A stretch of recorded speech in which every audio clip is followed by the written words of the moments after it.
阿弥陀佛。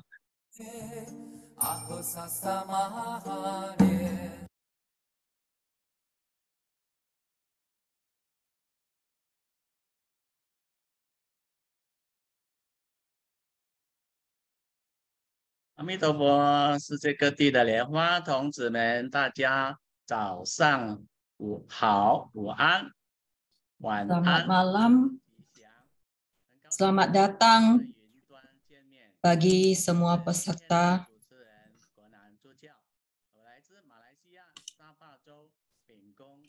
Saya adalah pembawa acara hari ini, yaitu Pandita Lianhua Konan dari Malaysia, Sabah. Waktu Indonesia sekarang menunjukkan jam 6.48.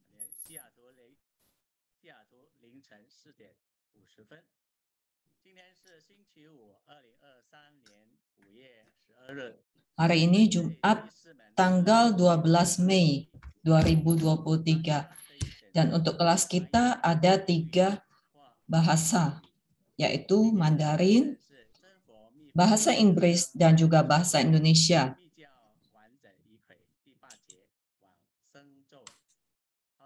Dan materi kita hari ini adalah Sukawati Vyuhadarani.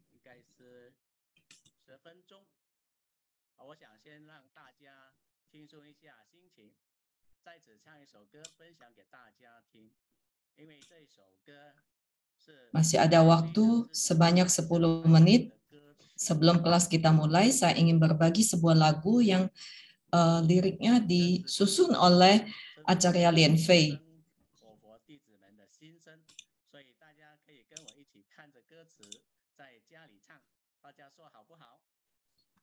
Lirik lagu ini mengingatkan kita bahwa kita semua adalah siswa Chen Fo Chung.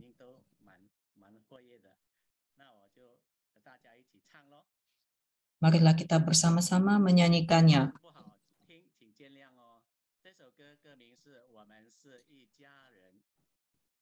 Sesiung Sejie yang mengikuti kelas bisa switch pindah ke channel bahasa asli untuk mendengarkan nyanyiannya.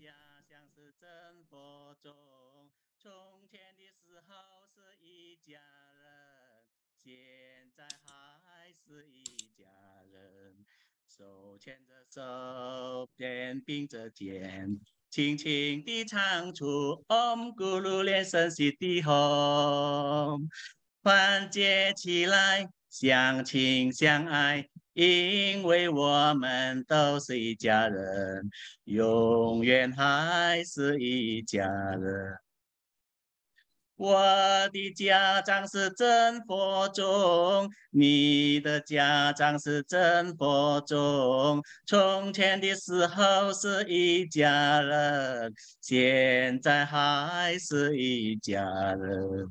手牵着手，肩并着肩，轻轻地唱出 Om Guru 莲生西地吽，团结起来，相亲。人永远还是一家人。我的家乡是漠河双莲池，你的家乡是漠河双莲池。从前的时候是一家人，现在还是一家人。手牵着手，肩并着肩，轻轻地唱出 Om Guru 莲生西地吽，团结起来，相亲相爱，因为我们都是一家人，永远还是一家人。好的，谢谢。谢谢大家，Om Mani Padme Hum。这首歌分享给大家，是因为 Terima kasih semuanya, Om Mani Padme Hum. Lagu ini saya bagikan kepada semua peserta karena saya melihat liriknya yang sangat bagus. Di dalamnya liriknya mengandung bahwa kalimat bahwa Desa kelahiran saya, kampung halaman saya adalah Chen Fo-chong. Sejak dahulu hingga sekarang, kita semua satu keluarga. Bergandengan tangan, bersenderan bahu, kita saling bekerja sama dan bergabung, saling menyayangi. Tadi saya melihat kehadiran Pandita Dharmaduta Ichai, lalu penerjemah bahasa Inggris Pandita Ichia, dan penerjemah bahasa Indonesia Lianhua Peifen Zhujiao, serta para Dharma Duta lainnya.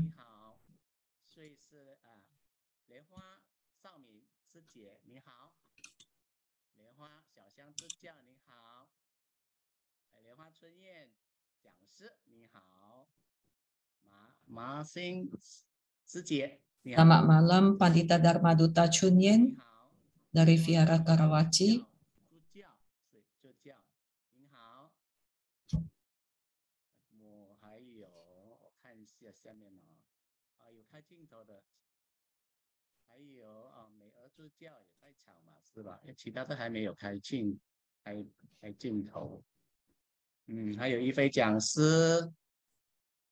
马来西亚的莲花德旺助教，您好，您好，阿弥陀佛。新加坡的郑丽君师姐，您好。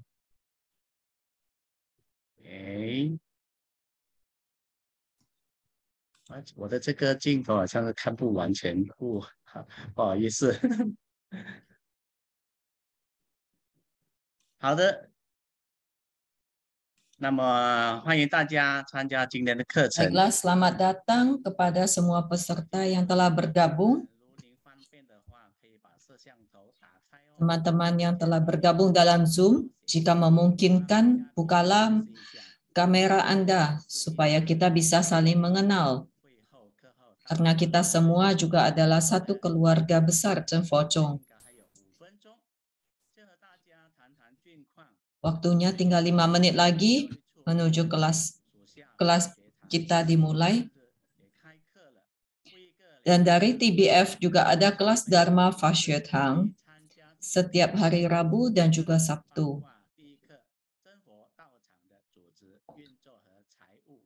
Materinya mengenai manajemen tempat ibadah.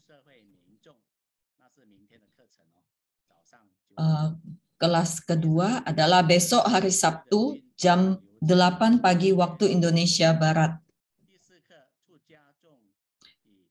Untuk kelas bahasa Indonesia, kelas Dharma Fashyethang, itu harus melakukan pendaftaran terlebih dahulu. Bagi sesiong-sesiong yang belum mendapatkan ID, mungkin bisa menghubungi Vihara Wajrabumi Nusantara.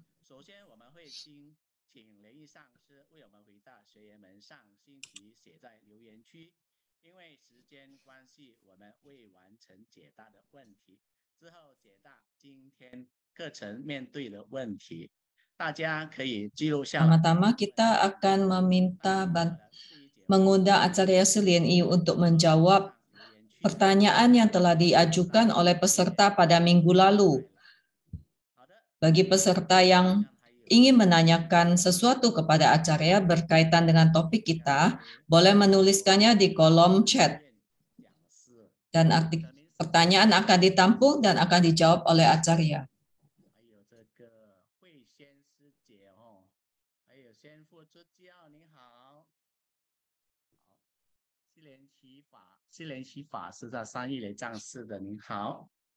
莲花绿禅助教您好，对，马来西亚的莲花金兰师姐您好。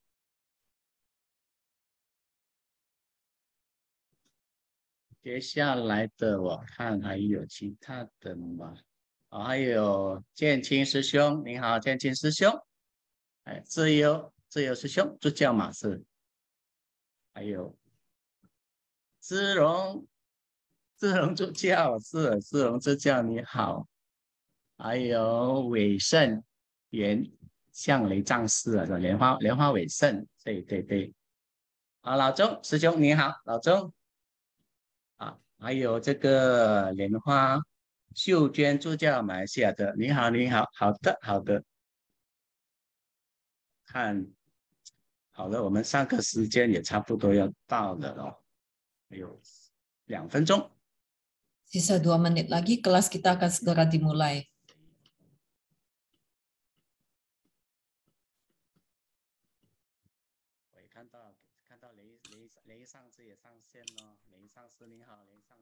Saya melihat Acarya Suliani telah hadir.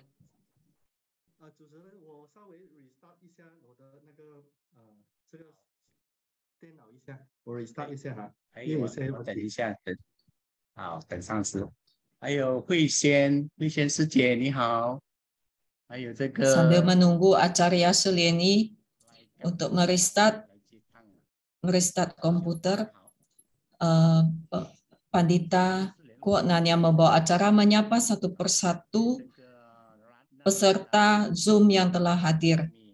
Dari Lien Shitang, Surabaya ada Lien Hoa Likang Cuciao dan ada Sejirat Nasari.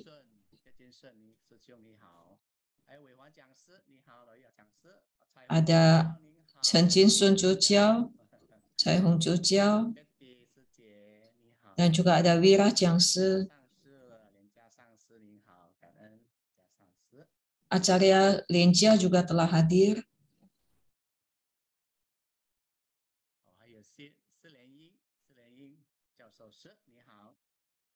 Lien Ying Jiao Shoushi juga telah hadir.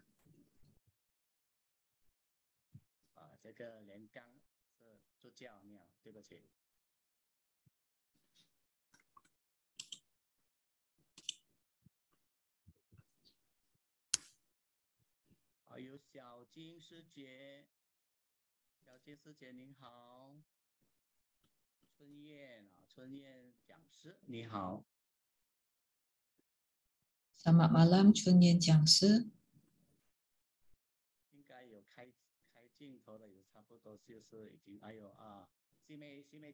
Yang telah membuka kamera, sebagian besar rasanya sudah saya sapa semua. Selamat malam, Pandita Dharma Duta Si Mei Jiangshi.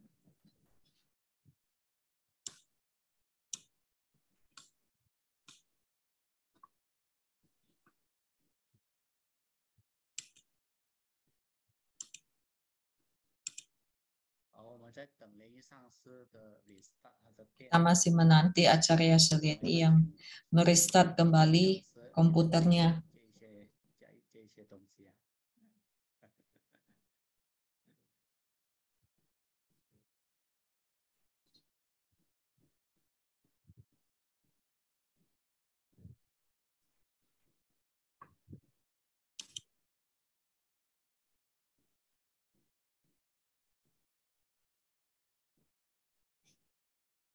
OK 了。OK 了，好的，好，我们现在时间也到了哈，真佛密法课程正式开 Baiklah, 始。 waktunya telah tiba dan kelas ini resmi kita buka. Pertama-tama marilah kita beranjali menghaturkan sembah puja kepada Mahamulacarya Lienshi, kepada Guru Silsila Cheng Fo Chong, kepada para Buddha Bodhisattva dan Sang Triratna, kepada Pak.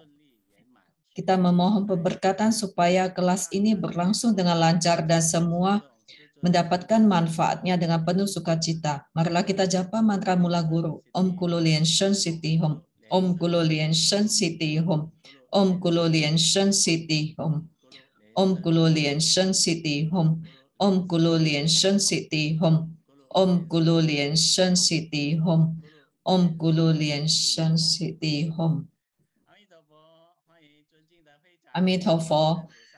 Selamat datang yang terhormat Ketua TBF Kau Chen Chu Sangsi, kepada acarya pengajar Acarya Suliani, kepada Ketua Divisi Pendidikan Acarya Sulianhe, Ketua Divisi Humas Acarya Sulianjia, kepada Acarya Sulianfe, kepada para acarya Dharmacarya, Pandita Dharma Duta, Pandita Lokapalasraya, kepada para umat sekalian.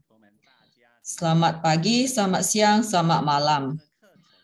Selamat datang juga bagi para peserta yang mengikuti melalui Facebook dan juga YouTube. topik kita melakukan kilas balik sedikit. Minggu lalu kita mempelajari tentang Sutra Raja Agung Avalokitesvara. Dan setiap kali kita merapal Sutra Raja Agung Avalokitesvara, sama saja kita mengaturkan sembah puja kepada para Buddha Bodhisattva. Setelah merapal sebanyak 1000 kali, banyak sekali hal yang bisa digenapi. Kita boleh melakukan pelimpahan jasa, memohon permohonan kita terkabul. Pelimpahan jasa bisa ditujukan kepada diri kita sendiri, kepada anak, kepada roh penagih hutang, roh janin, dan sebagainya. Hari ini, materi kita adalah Ritus Sadhana Tantra Chenpo, Bab 8, Dharani Sukawati Vyuha. Marilah kita sambut acarya pengajar kita, yaitu acarya Shi Lianyi.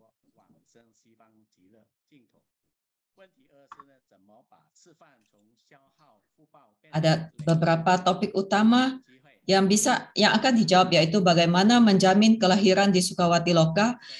Yang kedua adalah bagaimana mengubah dari kegiatan makan yang mengikis berkah menjadi memupuk berkah.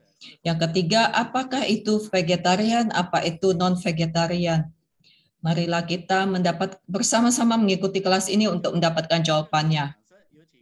Marilah kita sambut acarya pengajar kita, acarya Shi Lianyi. Amitabha.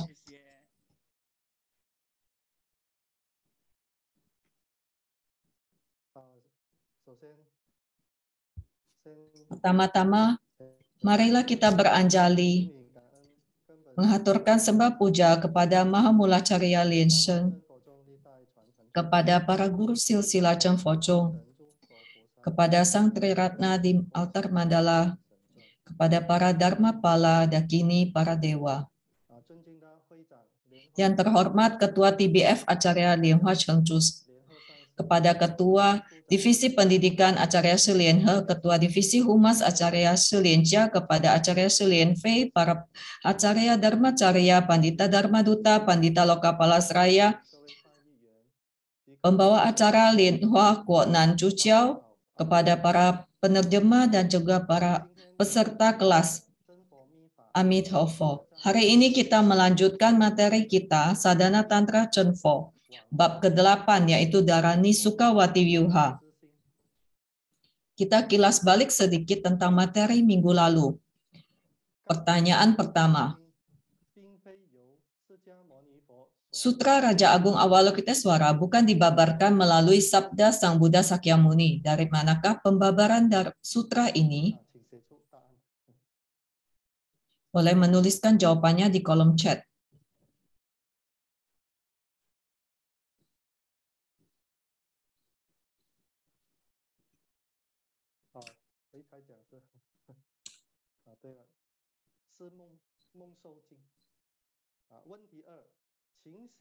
Jawabannya adalah pembabaran melalui mimpi.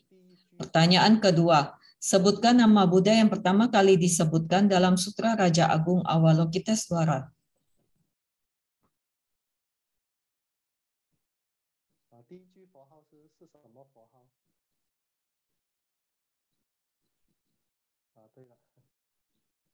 Jawabannya benar. Ada yang telah benar menuliskan jawabannya, yaitu Namo Jingguang Mimi Fo.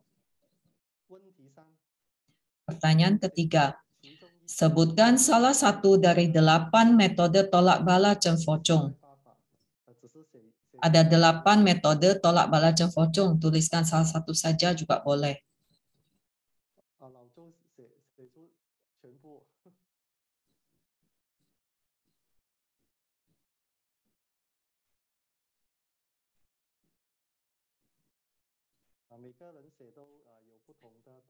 Masing-masing peserta menuliskan jawaban yang berbeda-beda. Jawaban yang paling gampang, langsung sebutkan saja. Berapal Sutra Raja Agung Avalokitesvara sebanyak 1000 kali.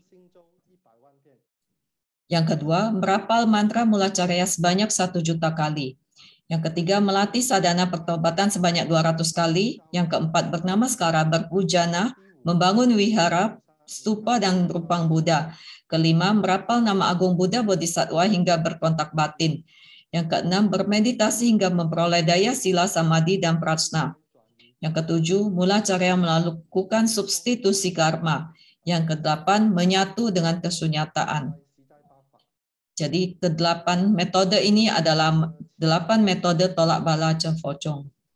Sekarang kita memasuki bagian pendahuluan.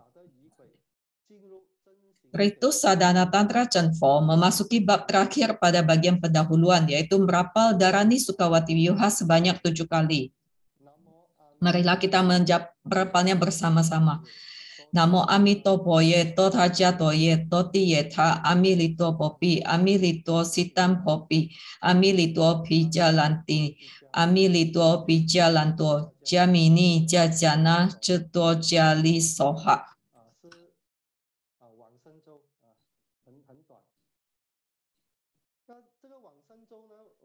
Dharani Sukawati Vyuha ini sangat pendek. Banyak yang melihat Dharani ini dan memiliki keyakinan bahwa Dharani Sukawati Vyuha ini digunakan atau dirapal untuk orang yang telah meninggal. Saya akan menceritakan sebuah kisah. Ada seorang sadaka yang melakukan pelatihan diri. Ia menyepi cukup lama dan pada saat sedang menyepi, ia mengalami gangguan penyakit, rintangan penyakit. Ia telah sakit selama beberapa hari hingga tidak sanggup bangun. Lalu ia bersujud di hadapan Buddha dan bertanya, mengapa pada saat saya sedang menyepi, malah saya mengalami rintangan yang demikian besar? Apakah Buddha tidak memberkati orang yang sedang sadaka yang sedang menyepi? Lalu ia mendengar suara yang berkata, sebenarnya ini semua adalah karma warana Anda sendiri. Lalu ia bertanya, jadi saya harus bagaimana? Lalu suara itu pun menjawab, Anda harus merapal Dharani pencabut akar semua karma warana dan terlahir di tanah suci. Ia berkata, saya tidak pernah mendengar Dharani pencabut akar semua karma warana. Dharani apakah ini? Lalu dijawab, ini adalah Sukawati Vyuha Dharani atau Wang Shenchou. Barulah ia tersadar, ternyata nama lain dari Dharani Sukawati Vyuha adalah Dharani pencabut akar semua karma warna dan terlahir di tanah suci atau Pa Iche Ye Zhang Gen Ben De Sen Jing Tu Toloni. Karena itulah mengapa saat kita mendengar Dharani Sukawati Vyuha, kita langsung merasa, oh Dharani ini dirapal untuk para arwah, sehingga jika merapal untuk diri sendiri atau orang hidup, rasanya agak kurang cocok dan merasa pasti akan terjadi hal yang tidak baik.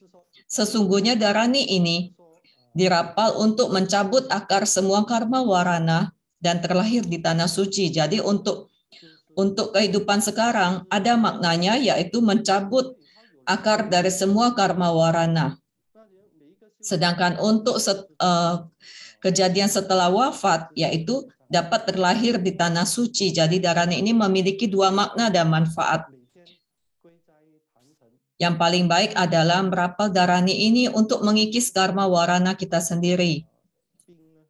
Seperti sadaka yang tadi saya ceritakan, ia lalu setiap hari merapal 21 kali Dharani Sukawati Vyuha dan penyakitnya pun perlahan lenyap, tubuhnya kembali sehat.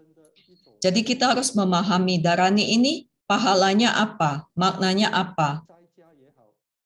Jadi untuk umat berumah tangga ataupun biksu, biksuni juga boleh merapal Dharani ini.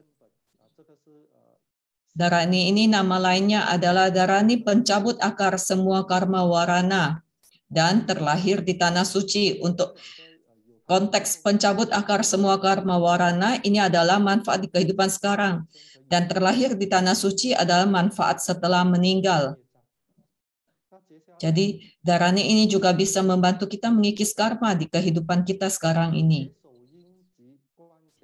Mudra dan visualisasi. Mudra Dharani Sukawati Vyuha adalah mudra penyeberangan sagara. Sadaka membentuk mudra lalu bervisualisasi para arwah duduk di Bahtera Dharma menuju Sukawati Loka, atau bervisualisasi Buddha Amitabha memancarkan cahaya dari cakra hati yang menarik para arwah memasuki hati Buddha Amitabha, terlepas dari penderitaan dan mendapatkan kebahagiaan, serta terlahir di Sukawati Loka. Jadi ini adalah cara visualisasi pada saat kita melakukan atau merapal Dharani Sukawati Vyuha. Jadi bervisualisasi ada Bahtera Dharma atau juga cahaya dari hati Buddha Amitabha, membawa semua arwah terbebas dari penderitaan terlahir di Sukawati Loka. Jadi ada dua cara visualisasinya. Setiap kali merapal, hati Buddha Amitabha memancarkan cahaya, menarik arwah itu memasuki hati Buddha Amitabha, mendapatkan terbebas dari penderitaan, mendapatkan kebahagiaan, dan terlahir di Sukawati Loka. Manfaat merapal Dharani Sukawati Vyuha. Apabila ada orang yang merapal Dharani ini hingga genap 20.000 kali, maka benih Buddha akan tumbuh di dalam hatinya. Apabila ia merapal genap 300.000 kali, maka Buddha Amitabha akan senantiasa menetap di puncak kepalanya, melindunginya agar batinnya tentram, dan saat wafat kelak ia akan terlahir di Buddha Loka. Jadi setelah 300.000 kali merapal Dharani ini, maka batin pun akan tentram. Saat meninggal kelak akan terlahir di Sukawati Loka. Saat Buddha hidup lengsheng menekuni sadhana tantra penyelamatan di alam bardu, beliau mengundang para arwah dari berbagai negara untuk hadir di depan altar. Beliau mengajarkan Dharani Sukawati Vyuha. Beliau sering merapal Dharani Sukawati Vyuha, bahkan mengajar para arwah untuk ikut merapalnya. Pada saat arwah merapal Dharani ini, Buddha Amitabha pasti akan datang menjemput mereka agar terlahir di Sukawati Loka. Seperti masa pandemi ini, Mahaguru sangat welas asih setiap hari melakukan penyeberangan Bahtera Dharma untuk mengantarkan para arwah ke Sukawati. Menekuni Dharani Sukawati Vyuha perlu mempersemayamkan Buddha Amitabha. Buddha Rupang ataupun gambar yang paling cocok adalah Buddha Amitabha yang memegang Padmasana. Satu mudra menopang Padmasana dan satu lagi membentuk mudra Warada, yaitu simbol welas asih yang menggenapi harapan semua insan. Jika para peserta Zoom ini juga pernah pergi ke Seattle, pasti akan bisa melihat di depan Arama Chenfo, Mahaguru mempersemayamkan gambar Rupang Buddha Amitabha yang sangat welas asih dan anggun. Dan sosoknya satu tangan menopang Padmasana, satu tangan lagi membentuk mudra Warada. Dalam Wajradhatu, Buddha Amitabha merupakan Buddha di sisi barat. Dalam Tantrayana, Buddha Amitabha merupakan salah satu dari Panca Jana Tathagata Vairocana, yaitu Pratya Weksana Jana yang berdiam di sisi barat. Dalam Garbhadhatu, Buddha Amitabha menempati sisi barat dari 8 kelopak Padma Garbhadhatu. Keempat maha bodhisattva yang mengelilinginya adalah Wajradharma, Wajratiksa, Wajrahetu, dan Wajrabasa. Tantrayana memandang alam semesta sebagai perwujudan Tathagata Vairocana. Aspek prasna dan kebajikan disebut Wajradhatu, yaitu Pancajana Tathagata. Aspek rasionalitas disebut Garbhadhatu. Kebijaksanaan Buddha yang sangat luas dan mendalam, maha tahu dan maha melihat, yaitu bodhisattva yang telah mencapai Buddha Pala, tetapi menuntun insan dalam sosok bodhisattva atau Kuoti, dan juga ada Ingti, yaitu bodhisattva, yaitu kebijaksanaan Tathagata dalam memahami nidana dharma dan berupaya mencapai Buddha Pala.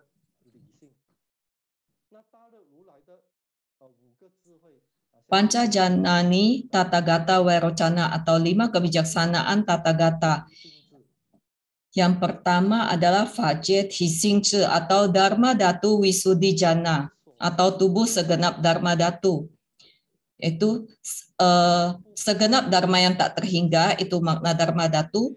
Lalu tubuh adalah sandaran segenap Dharma dan sifat asal adalah Dharma yang tidak akan lapuk.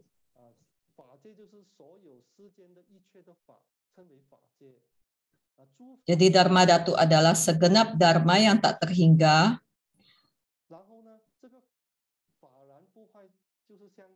Tubuh yaitu sandaran dari segenap Dharma.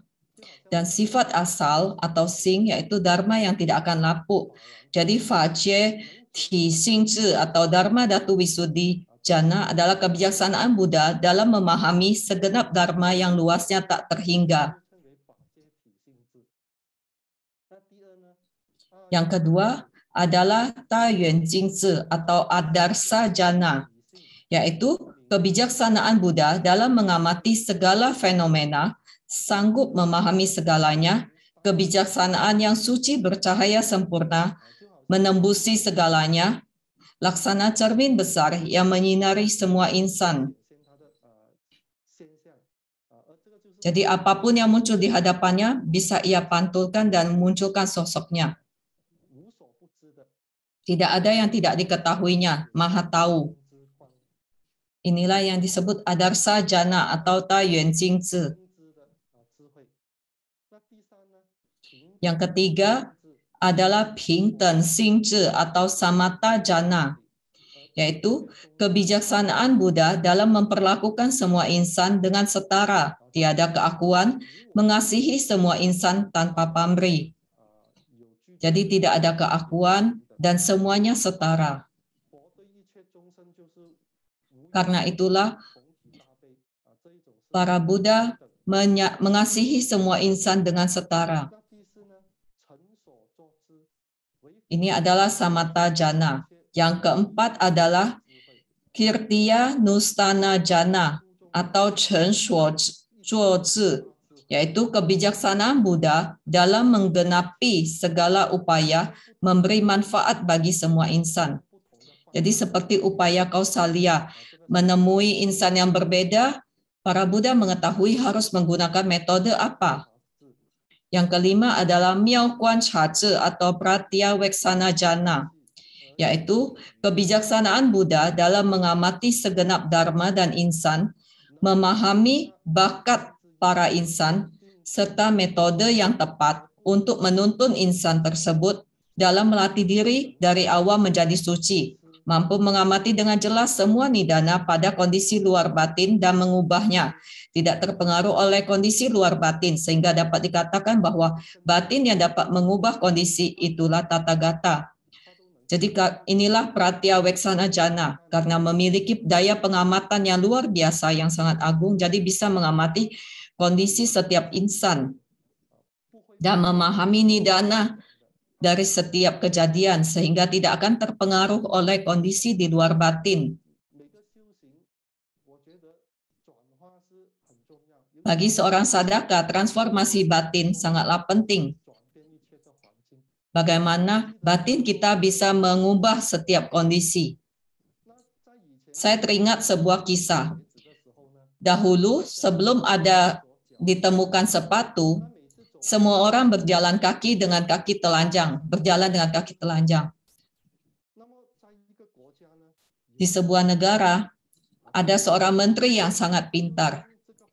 Ia menyuruh anak buahnya supaya mengalasi lantai istana dengan kulit sapi, supaya kaisar yang berjalan kemanapun akan merasa nyaman. Karena merasa nyaman, kaisar pun memberikan titah. Ia menyuruh supaya seluruh negerinya dialasi dengan kulit sapi, supaya saat raja berjalan kemanapun tetap akan merasa nyaman menginjak lantai. Coba kalian bayangkan, seluruh negeri harus dialasi dengan kulit sapi. Berapa besar biayanya? Lalu ada sebuah menteri yang sangat pintar. Ia berkata, Raja, Anda tidak perlu mengalasi seluruh negeri dengan kulit sapi. Itu biayanya sangat besar. Anda cukup menggunakan 2 helai kulit sapi untuk membuat sepatu, membungkus kaki Anda, dan setelah itu kemanapun Anda berjalan, Anda akan tetap merasa nyaman. Jadi dari kisah ini, kita bisa mengambil hikmahnya bahwa mengubah situasi, mengubah kondisi luar, itu sangatlah susah. Kita bisanya mengubah diri sendiri. Jadi jika tidak bisa mengubah orang lain, lebih baik kita mengubah diri sendiri karena kita tidak bisa mengendalikan pikiran maupun perbuatan dan kata-kata orang lain. Yang bisa kita kendalikan, yang bisa kita ubah adalah diri kita sendiri. Ada sebuah ungkapan, jika orang lain berbuat tidak baik terhadap kita, berarti ini adalah akibat. Pasti ada alasan di baliknya. Itu adalah akibat. Tetapi jika kita memperlakukan orang lain tidak baik, berarti kita tidak memiliki pelatihan diri yang baik. Hari ini saya melihat artikel yang ditulis oleh Acarya Sulien He, yaitu tentang suami istri. Bagus sekali.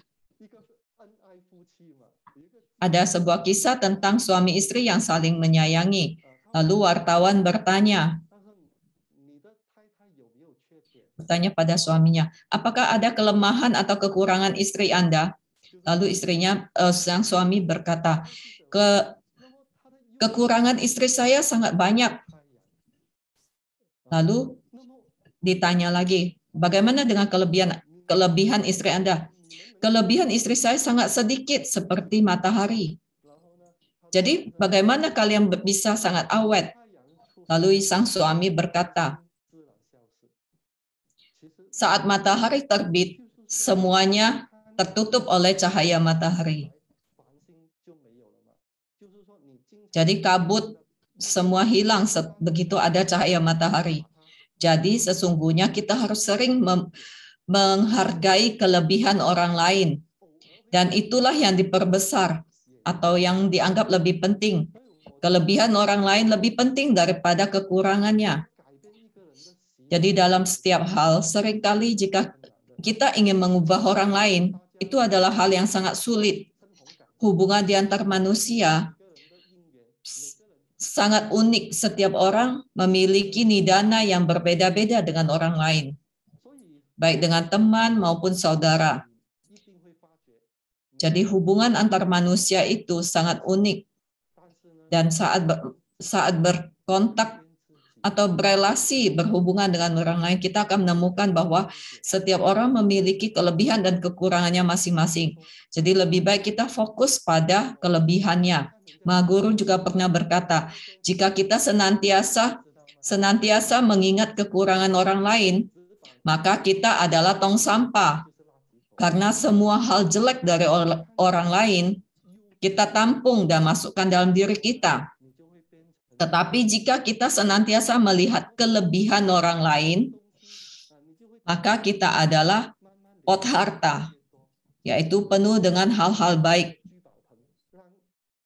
Jadi apakah kita ingin menjadi tong sampah atau ingin menjadi pot harta? Itu semua tergantung kita. Jika kita sering memandang kelebihan orang lain, mengingat kebaikannya, maka kita adalah pot harta. Ini juga salah satu cara melatih diri.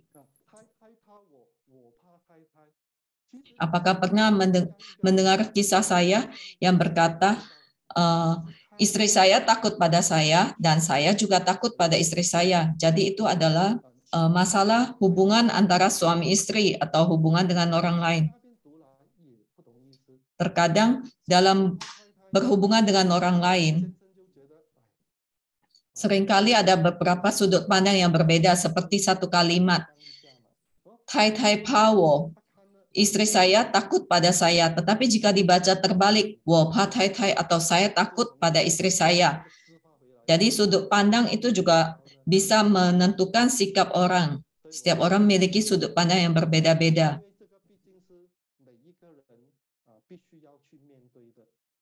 Masalah hubungan antara sesama manusia merupakan hal yang harus dihadapi oleh semua orang. Karena itu kita perlu memiliki metode untuk mengatasi kendala yang kita alami dalam hubungan kita dengan masyarakat.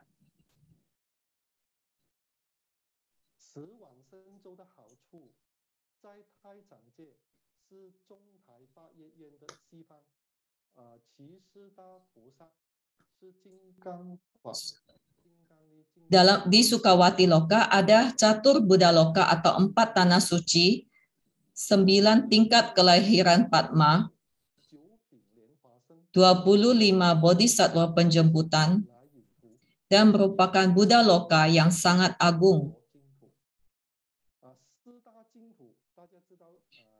Ada 4 tanah suci atau Catur Buddha Loka di Sukawati Loka. Yang pertama adalah Fan Shen Tong Ji Tu atau Saha Lokadatu, yang kedua Fang Bian You Yi Tu atau Nirmana Kaya Lokadatu, yang ketiga adalah Shi Bao Zhuang Yan Tu atau Samboga Kaya Lokadatu, yang keempat adalah Changji Guang Jing Tu atau Dharma Kaya Lokadatu. Lalu 9 tingkat kelahiran Padma atau Jiu Ping Lian Hua Shen. Yang pertama Sang Ping Sang Shen, kelahiran tingkat atas, kalangan atas. Yang kedua, Sang Ping Zhong Shen, kelahiran tingkat atas, kalangan menengah. Yang ketiga, Sang Ping Xia Shen atau kelahiran tingkat atas, kalangan bawah.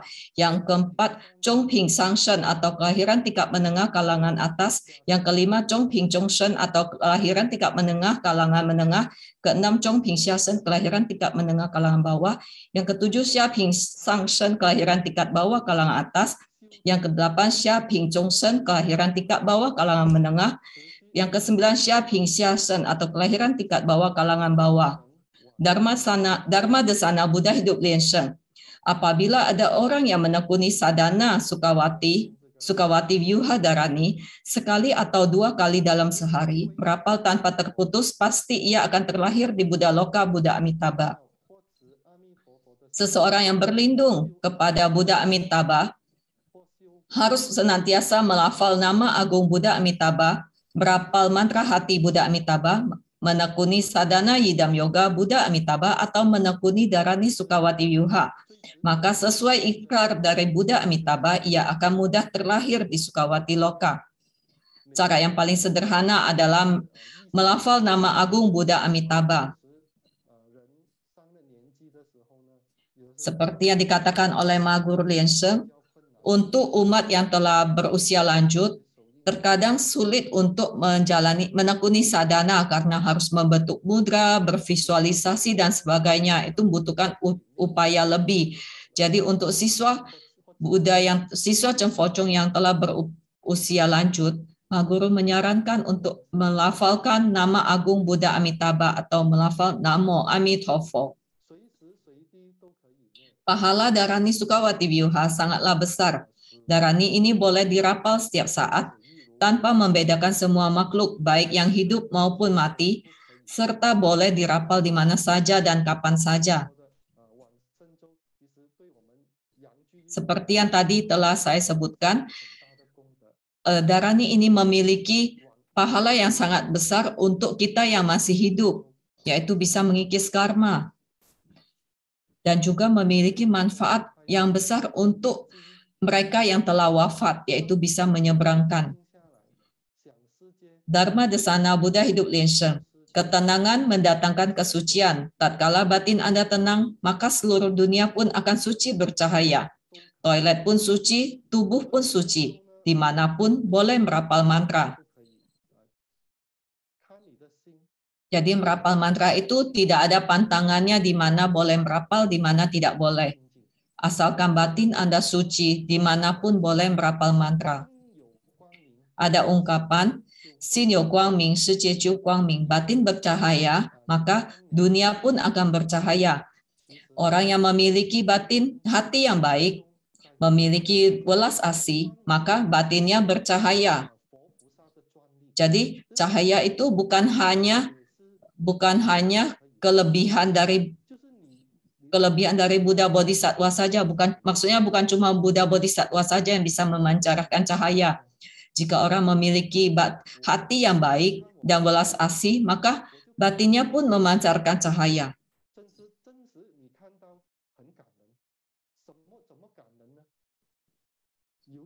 Saya pernah melihat satu kejadian yang sangat mengharukan. Saya melihat seorang anak kecil di jalanan dan ada orang yang lumpuh, kedua kakinya tidak ada, dan ia berada di dekat, ia tinggal di dekat ibu saya. Dan karena orang yang lumpuh ini tidak bisa bekerja, ia setiap hari mendorong kursi rodanya dan mengemis. Ia mengharapkan belas kasihan dari orang lain. Setiap sore, ia pun mendorong kursi roda pulang kembali ke rumahnya. Anak gadis kecil ini melihat situasi ini. Lalu ia pun turun dari mobil dan menghampiri orang yang lumpuh itu. Lalu ia mendorong kursi rodanya dan bertanya, "Di mana Anda tinggal?" Lalu ia pun membantunya untuk mendorong kursi roda hingga ke rumahnya. Saya merasa terharu. Mengapa? Karena gadis kecil ini yang masih berusia 20 tahun, ia telah mengetahui etika, belas asih, dan juga memahami bahwa orang lain membutuhkan bantuan, sehingga ia pun memiliki inisiatif untuk melakukannya. Tanpa pikir panjang, ia segera melakukannya. Jadi menurut saya, hatinya sangat baik. Orang seperti ini, batinnya bercahaya. Mengapa demikian? Karena saat ia melakukan hal itu, ia memberikan manfaat bagi orang lain. Jadi pada saat Anda melakukan sesuatu demi keuntungan orang lain, saat itulah batin Anda bercahaya dan memancarkan cahaya kepada orang lain. Inilah yang dimaksud dengan batin yang bercahaya. Seperti saat kita melakukan hal-hal bajik seperti menjadi relawan, bakti sosial, dan membantu vihara, itu juga namanya tangan kita sedang memancarkan cahaya. Saat kita akan melakukan upacara dharma atau saat kita melakukan menjalankan kelas dharma ini, banyak sekali penerjemah dan relawan serta acarya yang membantu melakukan dan mensukseskan acara ini. Apa yang sedang mereka lakukan? Semuanya sedang melakukan aksi bodhicitta. Jadi setiap kali Anda melakukan aksi bodhicitta atau hal yang menguntungkan orang lain, berarti tangan Anda pun sedang memancarkan cahaya. Jadi menurut saya, asalkan melakukan hal yang menguntungkan, memberikan manfaat bagi orang lain, itulah artinya tangan kita memancarkan cahaya.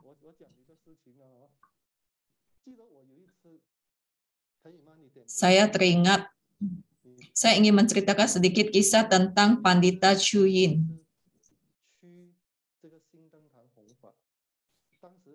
Ada suatu kali saya ke sebuah kota untuk Dharma Yatra, melakukan pertobatan Kaisar Liang. Dan Pandita Chu Yin berkata, ada seorang ibu-ibu yang lupa jalan pulang.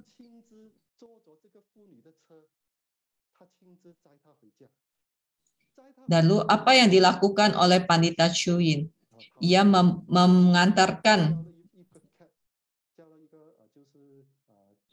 mengantarkan ibu ini pulang ke rumahnya, lalu ia kembali naik taksi, kembali ke tempat asalnya.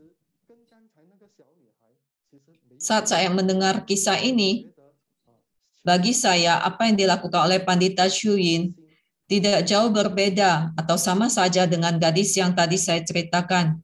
Jadi hatinya sangat baik hati dan belas asih. Jadi bisa dikatakan batinnya sedang memancarkan cahaya. Kisah ini saya ceritakan untuk memberitahu Anda atau menjelaskan kepada Anda bahwa batin kita harus senantiasa baik hati dan belas asih supaya bisa senantiasa bercahaya. Lalu, setiap kata-kata yang kita ucapkan, terutama dalam hubungan kita dengan orang lain, setiap kata yang kita ucapkan asalkan bisa mengucapkan hal yang berguna, yang bermakna, dan juga bisa menimbulkan sukacita pada orang lain, bisa membantu orang lain untuk melenyapkan penderitaan atau kesulitannya, itu berarti mulut Anda juga sedang memancarkan cahaya. Jadi dengan menggunakan mulut, Anda memancarkan cahaya kepada insan lain, kepada orang lain. Jadi asalkan kita mengucapkan kata-kata yang baik, itu berarti mulut kita sedang memancarkan cahaya.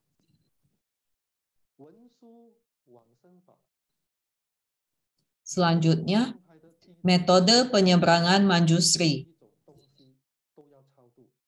Seorang siswa Cheng Fo Chung wajib melakukan penyeberangan setiap kali akan makan tanpa membedakan jenis makanannya. Orang yang memiliki profesi koki serta asistennya harus lebih sering membentuk mudra penyeberangan sagara, merapal mantra penyeberangan Manjusri, dan bervisualisasi para arwah terseberangkan, atau bervisualisasi para Buddha Bodhisattva atau Bodhisattva Manjusri memancarkan cahaya pemberkatan kepada para arwah.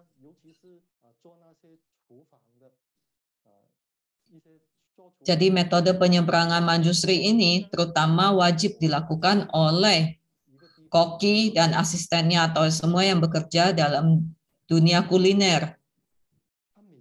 Saya teringat ada seorang siswa yang baru saja bersarana. Ia berkata setiap hari ia harus membunuh banyak ikan dan makhluk laut lainnya. Saya bertanya, mengapa Anda harus membunuh begitu banyak? Ia berkata, saya menjual produk laut, hewan laut dalam jumlah besar, partai besar, sehingga harus membunuh begitu banyak. Menurut saya, sebaiknya jangan lakukan pekerjaan ini, karena Ma Guru juga berkata ada 3 pekerjaan yang dilarang untuk dilakukan siswa Buddha. Yang pertama adalah pejagalan. Yang kedua adalah perjudian dan juga pelacuran. Jadi 3 macam pekerjaan ini sebaiknya kita hindari. Jika memang tidak bisa menghindarinya, seringlah merapal Dharani Sukawati Vyuha atau metode penyeberangan Manjusri. Atau boleh juga mendaftarkan para arwah hewan ini dalam upacara dharma yang dipimpin oleh Maha Guru. Jadi semua hewan yang terbunuh karena kita sengaja ataupun tidak sengaja, semuanya bisa terseberangkan. Dalam kitab Sadhana Karman yang berbahasa Pali, ada sebuah metode yang sangat spesial, yaitu metode Tantra untuk penyeberangan hewan. Apa yang dimaksud dengan Sadhana Karman? Itu adalah sebutan bagi praktik sadhana tantra yang biasanya dibedakan menjadi santika atau tolak bala, postika atau rejeki, wasikarana atau keharmonisan, abicaruka atau penaklukan, dan akarsana atau penarikan. Semua ini adalah metode untuk menggenapi harapan insan. Dharma Desana Buddha hidup lenseng. Acarya Tantra menyantap makanan berarti melakukan homa puja.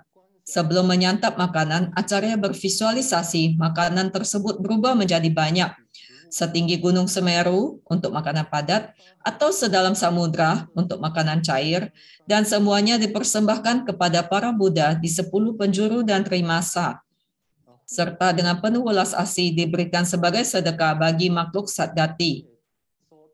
Kita semua juga sudah tahu homa puja adalah pujana dengan perantara api atau Dewa Agni. Homa puja merupakan pujana yang sangat besar. Setiap hari kita melakukan pujana di altar, mungkin 1 porsi buah-buahan atau mempersembahkan dupa, tetapi pada saat homa puja, pujananya sangat banyak. Terutama di Tantra Tibet, mereka memiliki tungku homa yang sangat besar. Jadi persembahannya bisa sangat banyak kiasannya adalah setinggi gunung karena sangat banyak. Jika ada menu non-vegetarian, haruslah menyeberangkan arwah hewan ini terlebih dahulu agar tidak menimbulkan pandangan aneh dari orang lain. Seorang sadaka tantra tidak perlu membentuk mudra, tetapi mudra penyeberangan ini harus dibentuk di dalam benaknya. Jadi mudranya dalam bentuk visualisasi.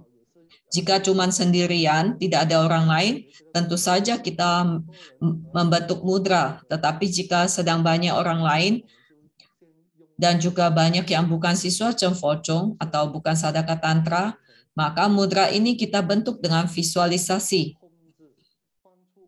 Seusai membentuk mudra dengan visualisasi, lanjutkan dengan visualisasi bijaksara Hum dari cakra hati sadaka memancarkan cahaya putih yang menyinari daging hewan itu atau masakannya, membersihkan karma warana hewan itu agar mereka terbebas dari penderitaan dan memperoleh kebahagiaan.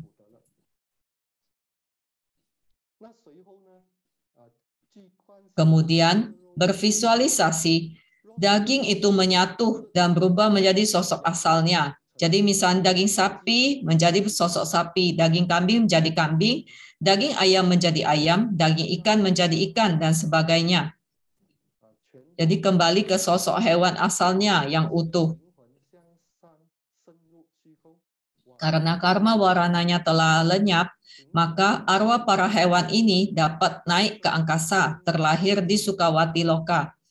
Di saat bersamaan, sadaka juga membantu para hewan ini untuk melakukan persembahan tubuh bagi para Buddha Bodhisattva serta para makhluk di alam Dharma, membantu para hewan ini menanam benih pahala yang agung.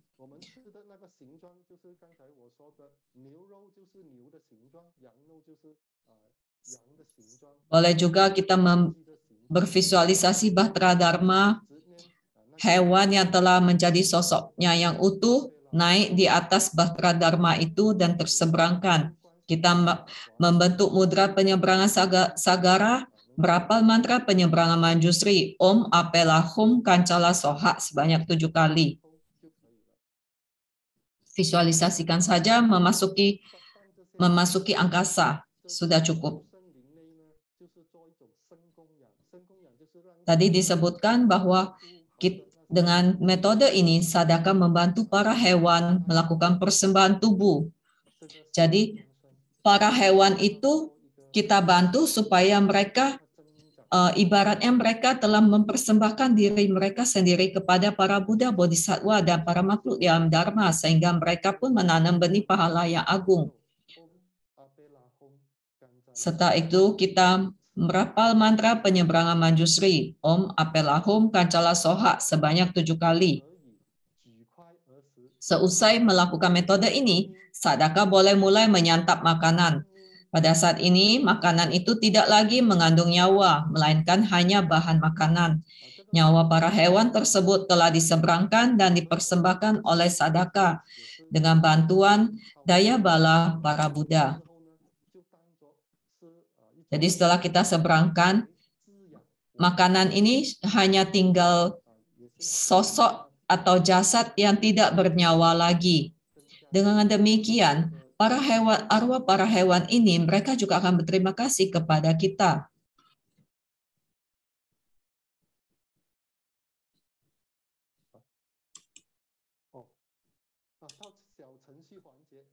Selanjutnya kita memasuki kuis.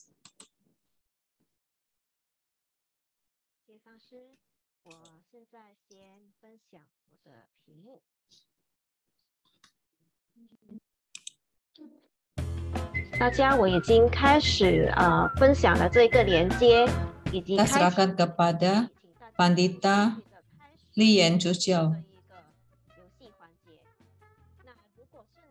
Linknya sudah ada di kolom chat. Untuk masuk ke www.menti.com. Bisa pilih ada 3 bahasa.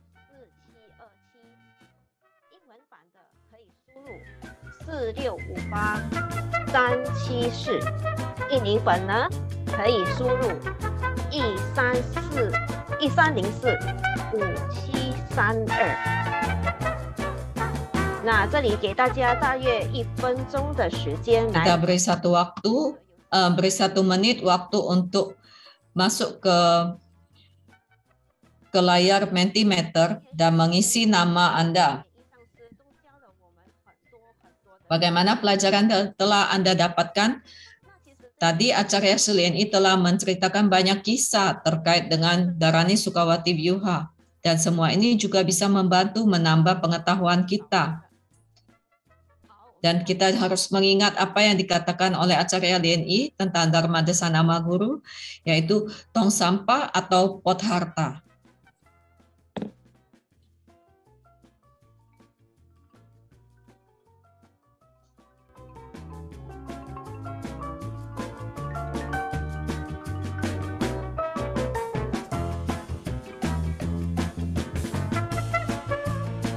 看一下，好，上师，我们可以开始了。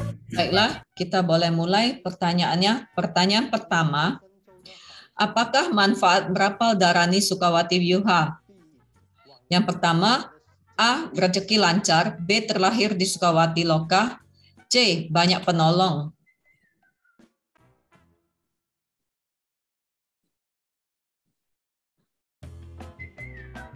Wah, 差不多全部答对。Hampir semua peserta menjawab dengan benar. Jawabannya adalah B. Terlahir di Sukawati Loka. 问题二，真佛宗派的弟子无论吃任何一种东西， Pertanyaan kedua, siswa Cemfocong wajib melakukan penyeberangan sebelum makan tanpa membedakan jenis makanan. Mantra apakah yang dirapal untuk melakukan penyeberangan? A. Rang Yang Hang, B. Om Ahom, C. Mantra penyeberangan Manjusri.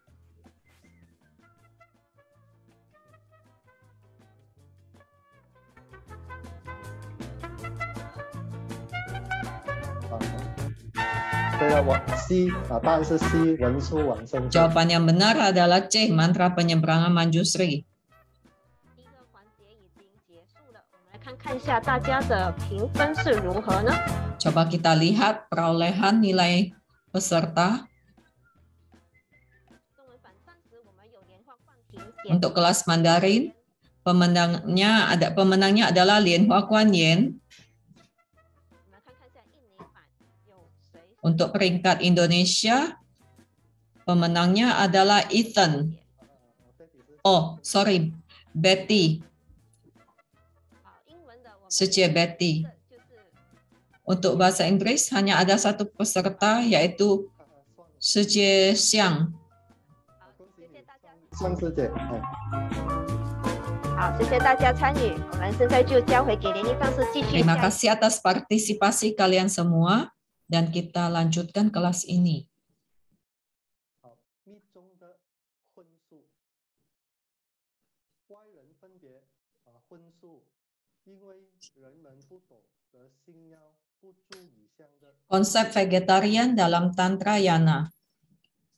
什么是素，莲生活佛不住以相，荤素不分。 Kebanyakan orang membeda-bedakan vegetarian dan non-vegetarian karena tidak memahami prinsip bahwa batin kita seharusnya tidak melekati rupa. Buddha hidup Lien Shen tidak melekati rupa, tidak membeda-bedakan vegetarian dan non-vegetarian. Karena itulah ada banyak sudut pandang tentang vegetarian dan non-vegetarian. Sebagian orang beranggapan bahwa penekun Buddha Dharma harus bervegetarian. Kaum vegetarian ini memiliki 3 prinsip. 1. Daging hewan adalah daging insan. Menyantap daging sama saja menyantap insan, berarti kita tidak memiliki welas asih. Yang kedua, daging hewan mengandung kesadaran yang beracun. Menyantapnya akan membuat kesadaran kita tercemar dan mudah membangkitkan hasrat duniawi. Yang ketiga, minum arak dan menyantap daging merupakan benih neraka dan menghalangi kelahiran di Sukawati Loka. Sebenarnya mereka juga memiliki prinsipnya sendiri, tetapi Mahaguru kita memiliki sudut pandang yang berbeda, yaitu Batin tidak melekati rupa, jadi seharusnya tidak membedakan apakah makanan vegetarian atau non-vegetarian. Makanan non-vegetarian makanan vegetarian, makanan non-vegetarian mencakup semua jenis hewan dan 5 sayuran parivyaya, yaitu bawang putih, daun bawang pre, daun bawang lokio, bawang merah, dan asafoetida.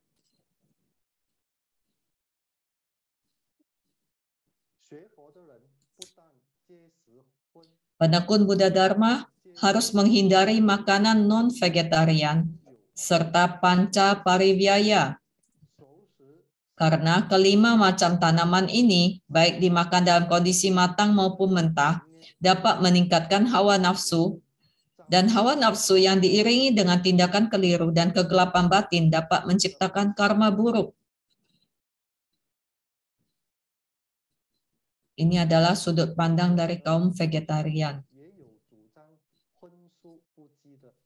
Sebagian siswa Buddha lainnya beranggapan bahwa vegetarian dan non-vegetarian sama saja. Contohnya, praktik tantrayana yang mempersembahkan arak dan daging. Sehingga praktisi tantra tidak membedakan makanan vegetarian dan non-vegetarian. Bagi kalangan ini ada beberapa pendapat. 1. Meskipun mulut menyantap daging, hati tidak mencicipi daging. Meskipun mulut meneguk arak dan menyantap daging, batin senantiasa suci.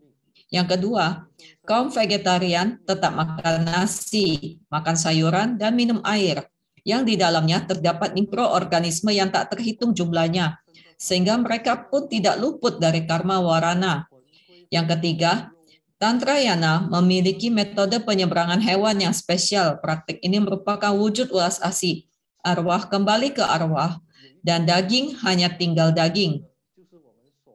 Jadi dalam Tantrayana, kita boleh menyantap daging, tetapi daging yang boleh disantap atau dimakan itu adalah daging 3 bersih. Yang dimaksud dengan daging 3 bersih adalah daging yang kita tidak melihat saat dibunuh, daging dari hewan yang kita tidak dengar saat ia dibunuh, dan daging dari hewan itu yang tidak dibunuh demi kita.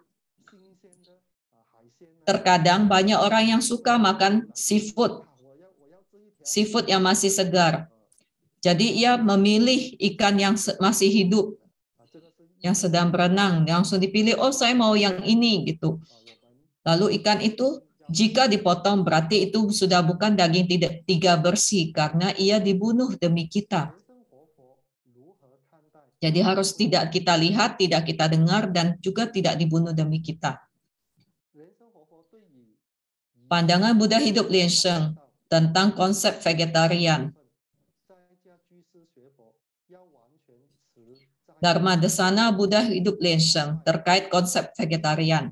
Semuanya berjalan sesuai nidana. Bagi umat berumah tangga, terutama yang memiliki pekerjaan dengan mobilitas tinggi, sungguh sulit untuk sepenuhnya bervegetarian. Jadi bervegetarian atau tidak tergantung niat dan nidana masing-masing. Sebagian orang memilih hidup vegetarian, Buddha hidup Liansheng juga tidak menentangnya. Sebagian orang lagi memilih untuk hidup non-vegetarian, Buddha hidup Liansheng juga tidak menentangnya. Sebagian orang lagi secara bertahap mengurangi konsumsi daging. Ia mulai dari berpantang daging sapi, lalu daging kambing, hingga daging lainnya. Ini semua dilakukan atas kesadarannya sendiri, dan semua ini adalah nidana. Jadi Mahaguru sangat menghargai setiap pandangan. Tidak mengharuskan seperti apa. Jika Anda ingin vegetarian, oke. Anda tidak mau vegetarian juga tidak masalah. Itulah sikap batin yang sangat luas. Jika Anda merasa ingin mengurangi secara bertahap juga boleh. Sikap keliru dari kaum vegetarian. Orang yang telah lama bervegetarian dapat memiliki sikap memandang rendah kaum non-vegetarian.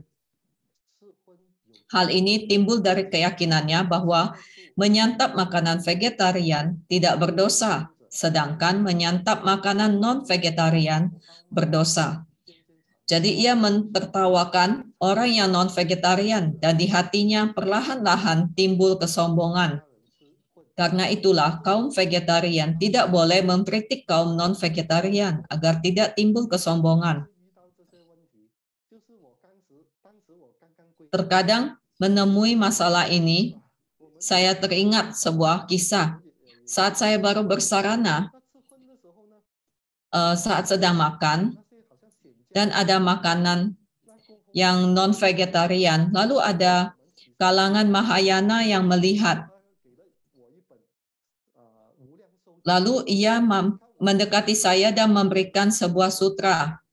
Sutra Uliang Shouching atau Sutra Amitabha. Dan saya tak begitu melihat sutra ini, saya tahu ia kalangan Mahayana. Lalu ia berkata kepada saya, Anda makan daging, berarti Anda bukan umat Buddha.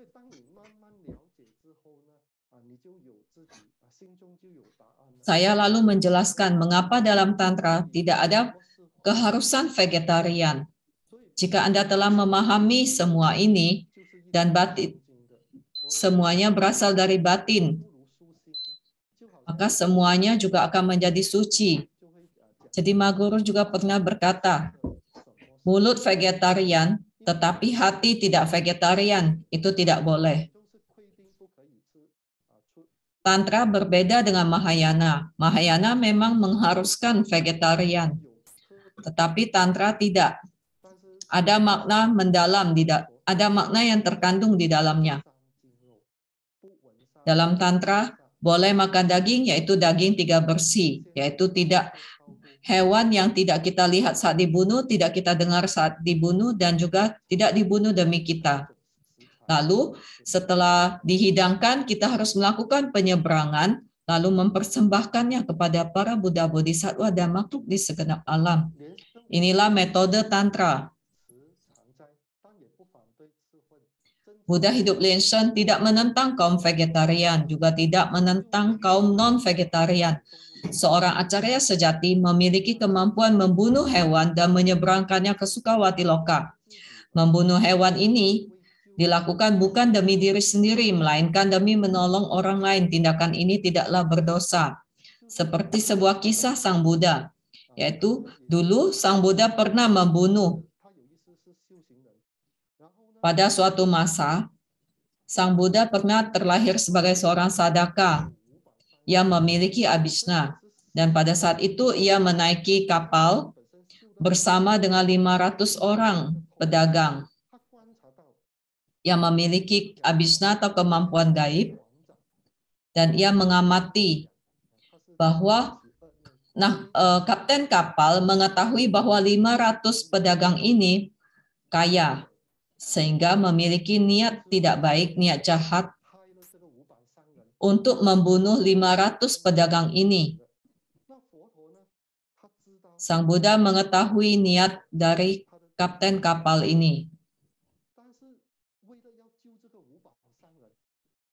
Demi menolong 500 pedagang ini, tetapi juga harus menolong kapten kapal ini, apa yang harus ia lakukan?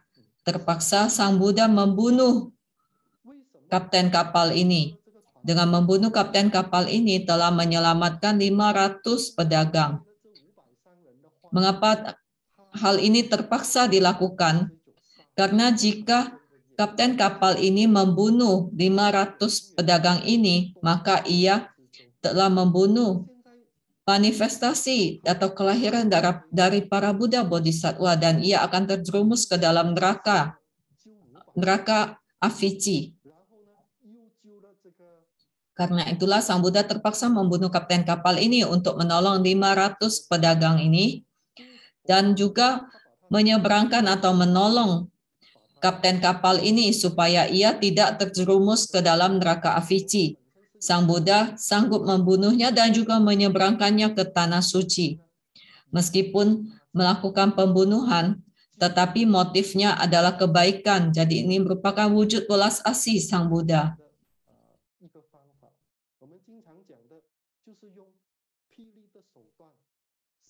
Jadi Jadi bisa dikatakan terpaksa menggunakan cara yang lebih tegas untuk menunjukkan bodhicitta. Inilah makna dari kisah ini. Di Jepang juga pernah ada seorang Master Zen yang bernama Inoue Nisho. Ia juga melakukan karma membunuh. Ia membunuh seorang menteri pengkhianat. Jadi pejabat yang tidak baik yang membunuhnya demi menyelamatkan rakyat. Jadi ia mengelakkan begitu banyak rakyat dari musibah. Ada juga Master Zen Yamamoto Genpo yang berkata, membunuh satu orang untuk menyelamatkan banyak orang itu sesuai dengan ajaran Buddha. Itu menurut Master Zen Yamamoto Genpo.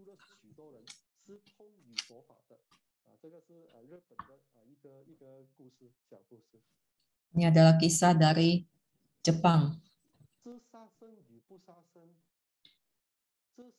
Melanggar atau tidak melanggar sila membunuh, serta vegetarian atau non-vegetarian, perbedaannya sangatlah tipis. Jika sanggup memahaminya, berarti telah tercerahkan. Sama halnya dengan orang yang telah mencapai pencerahan dan yang belum mencapai pencerahan, juga memiliki perbedaan yang sangat signifikan.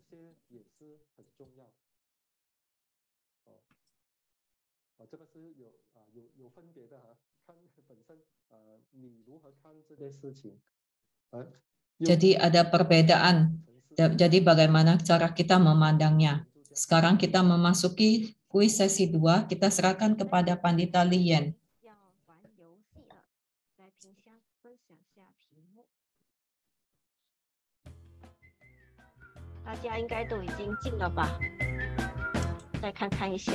Apakah semuanya sudah masuk ke dalam Mentimeter?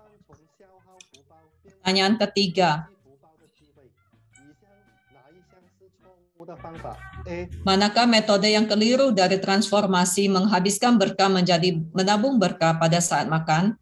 A. Merapal mantra penyeberangan manjusri. B. Menyantap makanan lezat. C. Mempersembahkan makanan bagi para Buddha Bodhisattva. Jadi mana yang metode yang keliru dari semua ini?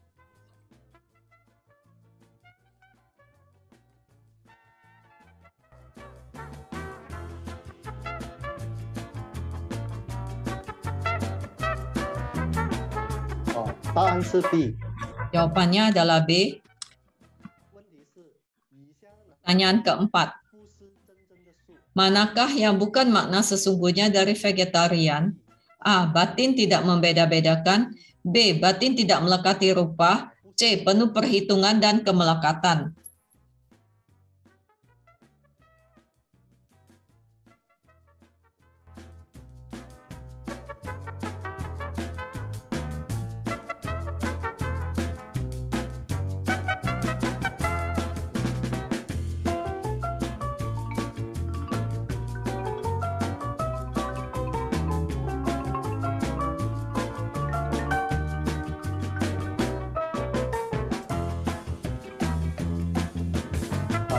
Jawaban yang benar adalah C.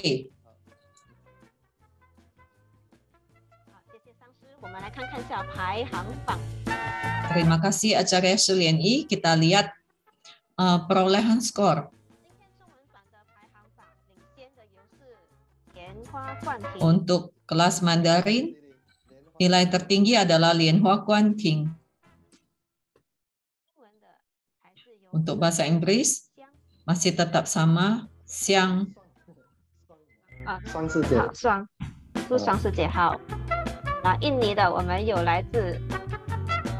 Untuk bahasa Indonesia, nilai tertinggi adalah Sejie Keti. Terima kasih atas partisipasi kalian semua.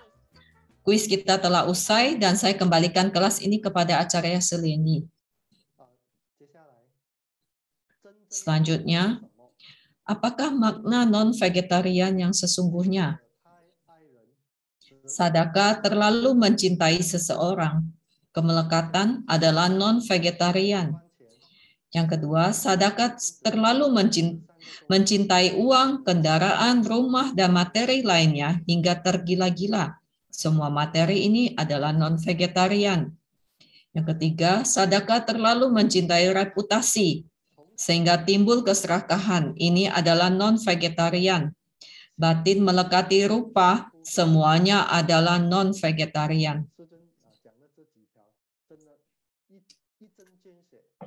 Jadi apa yang diajarkan atau pendapat Mahaguru ini telah menjawab apa itu sesungguhnya non-vegetarian.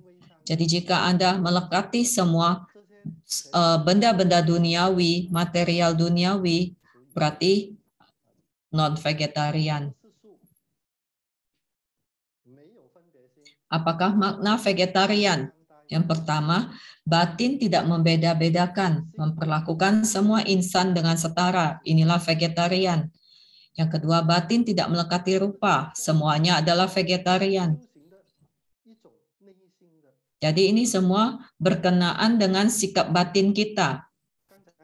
Dalam pelatihan diri kita, jika kita tidak melekat, kita tidak membeda-bedakan, berarti kita vegetarian. Sama seperti yang tadi saya katakan, jika Anda melakukan perbuatan baik, Anda mengatakan hal-hal yang baik, Anda memikirkan hal yang baik, berarti Anda juga telah suci atau vegetarian.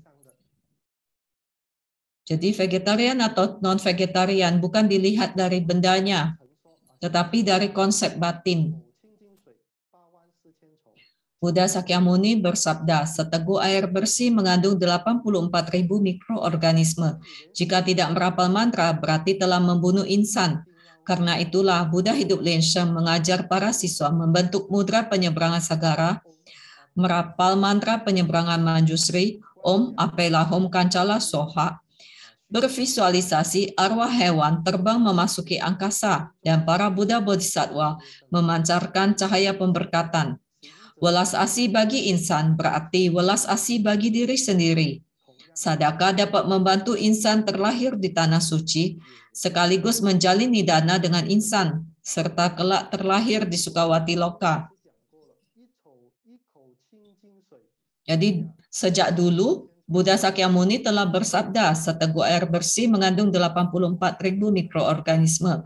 Jika tidak merapal mantra berarti membunuh insan. Jadi keunggulan Tantrayana adalah kita memiliki mudra, visualisasi, dan mantra.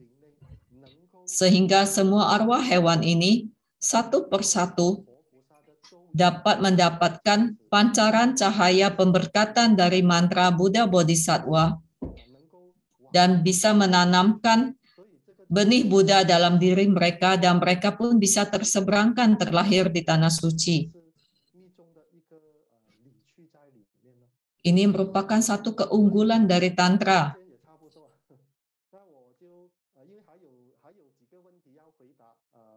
Karena ada beberapa pertanyaan yang harus dijawab. Jadi materi kita saya sudahi di sini. Terima kasih. Om Mani Padme Hum. Terima kasih Acarya Suryani.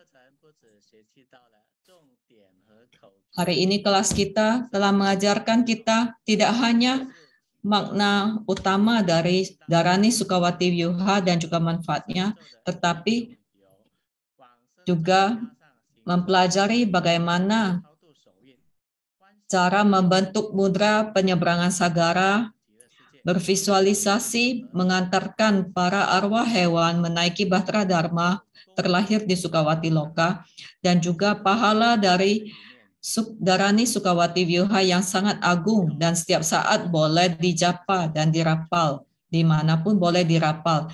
Dan juga ungkapan Buddha, sabda dari Buddha Sakyamuni, yaitu seteguk air bersih mengandung 84.000 mikroorganisme. Jika tidak merapal mantra berarti membunuh insan. Karena itu kita harus menyeberangkan para hewan. Kita bisa menggunakan mantra penyeberangan manjusri, Om Apelahom Kancala Soha. Dan kini kita memasuki sesi tanya jawab. Acarya akan menjawab pertanyaan dari minggu lalu.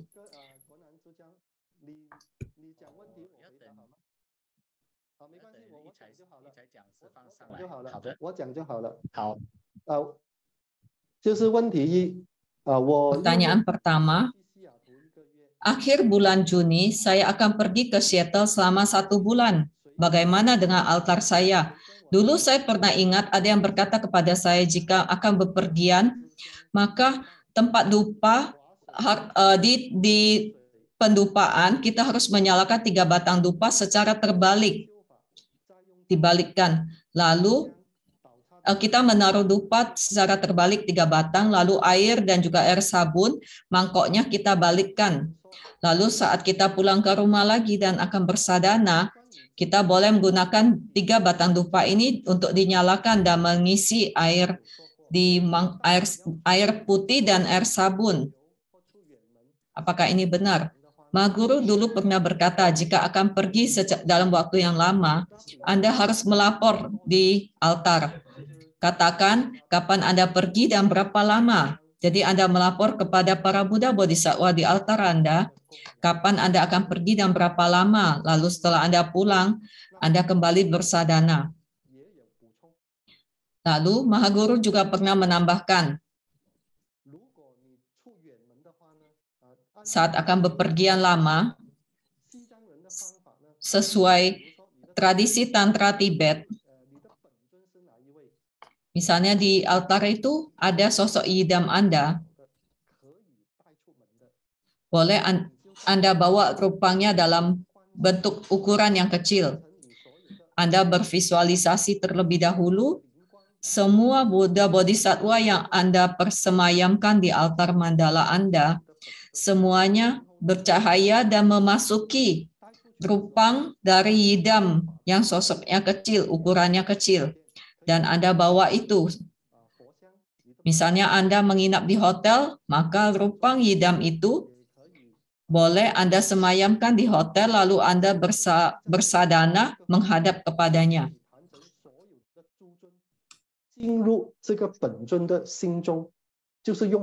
Jadi ini adalah metode Tantra Tibet, mengundang semua yidam di altar mandala Anda untuk memasuki satu sosok rupang dengan ukuran kecil dan Anda bawa bepergian dengan Anda. Jadi ini ada beberapa metode. Anda gunakan cara yang tadi cara yang tadi pertama juga boleh. Pertanyaan kedua. Saya mempersembahkan arak dengan cangkir yang kecil. Pada keesokan harinya saat mengganti persembahan arak yang tadi itu saya berikan kepada suami saya untuk diminum. Arak untuk Thutikong juga sama, menggunakan gelas kecil dan esoknya saat saya ganti yang lama saya berikan kepada suami saya untuk diminum. Lalu untuk air sabun, setelah saya ganti air sabun yang lama saya gunakan untuk mandi. Apakah cara ini benar? Menurut saya, arak yang telah dipersembahkan boleh saja Anda berikan kepada suami Anda. Tetapi menurut saya, jika hari ini Anda persembahkan dan besoknya baru Anda ganti dan arak yang telah menginap 1 malam di altar Anda berikan kepada suami Anda, bisa jadi itu sudah tidak baik kondisinya dan bisa mempengaruhi kesehatan suami Anda. Jadi Anda boleh mencari wadah ceper yang kecil untuk menutup cangkir persembahan arak itu untuk menghindari adanya hewan atau kotoran yang masuk ke dalam arak itu supaya tetap bersih saat Anda berikan kepada suami Anda besok, dan juga untuk menjaga supaya kandungan araknya masih tidak berubah. Lalu untuk air sabun, untuk air putih, jika tadi pertanyaannya air yang telah diganti jika diminum apakah boleh? Air sabun apakah boleh digunakan untuk mandi? Acarya menjawab, jika untuk air minum, air putih yang Anda persembahkan, besoknya baru Anda minum, sebenarnya boleh saja, tetapi takutnya itu kondisinya sudah kotor, bisa jadi kemasukan hewan atau debu. Lebih baik Anda mencari wadah seperti cangkir tapeco, yaitu cangkir yang ada ukiran tapeco atau Mahakaruna Dharani, masukkan di situ dan biasanya itu pasti ada tutupnya, jadi kondisi airnya tetap bersih. Untuk air sabun juga boleh Anda gunakan mandi. Pertanyaan ketiga, di ruang tamu rumah saya ada pojok gudang harta. Di sana juga saya mempersemayamkan rupang Buddha Bodhisattva.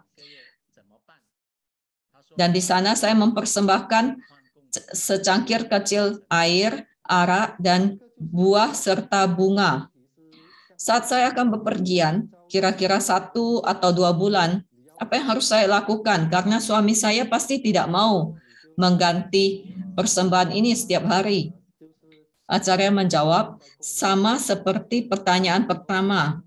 Jadi sebelum pergi, harus melapor terlebih dahulu bahwa Anda akan bepergian selama berapa lama, dari kapan dan kapan pulang. Selain itu, Anda dengan melapor, Anda juga bisa memohon pemberkatan Buddha Bodhisattva supaya perjalanan Anda semuanya lancar. Pertanyaan keempat, karena kondisi rumah tinggal saya, setiap hari saya tidak mempersembahkan dupa. Saya hanya mempersembahkan dupa pada saat akan bersadana di altar. Di ruang tamu, saya tidak mempersembahkan dupa meskipun ada persemayaman Buddha Bodhisattva. Apakah cara ini benar?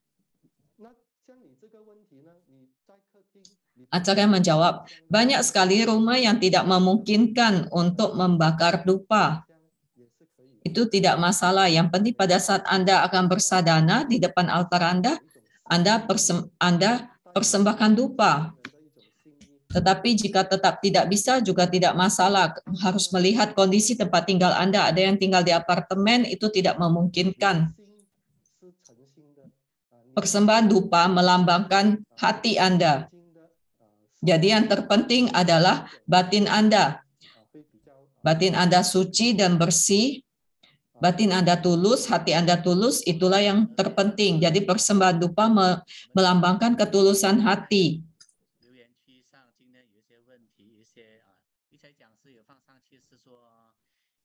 Ada pertanyaan lagi?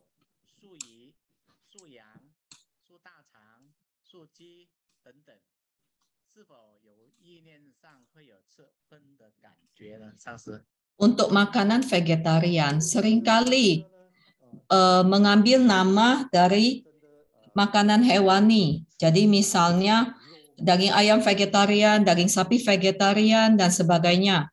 Apakah menyantap makanan semacam ini bisa mempengaruhi sudut pandang kita? Karena pada saat makan itu juga berpikir bahwa ini adalah daging ayam, ini adalah daging kambing, ini adalah daging sapi meskipun vegetarian. Menurut Acarya, jika memiliki pandangan bahwa ini adalah hewan, saya juga tidak tahu bagaimana cara pandang, sudut pandang, dan perasaan praktisi Mahayana yang vegetarian saat menyantap makanan yang dinamakan dengan nama hewan, seperti daging sapi vegetarian, daging ayam vegetarian, dan sebagainya. Saya tidak tahu bagaimana sudut pandang praktisi Mahayana, tetapi untuk kita Tantrayana, kita tidak perlu mempedulikan apakah itu makanan vegetarian ataupun non-vegetarian. Yang penting pada saat kita akan makan, kita selalu menyeberangkan terlebih dahulu. Kita bervisualisasi para Buddha Bodhisattva memancarkan cahaya dan menyeberangkan arwah hewan yang ada di makanan itu, dan kita persembahkan kepada para Buddha Bodhisattva. Jadi untuk kita Tantrayana tidak ada masalah. Ada umat yang bertanya, jika suka berjudi atau jika suka membeli lotre, apakah itu termasuk berjudi? Dan apakah itu termasuk non-vegetarian? Acarya menjawab, sebenarnya membeli lotre itu juga bisa termasuk berjudi.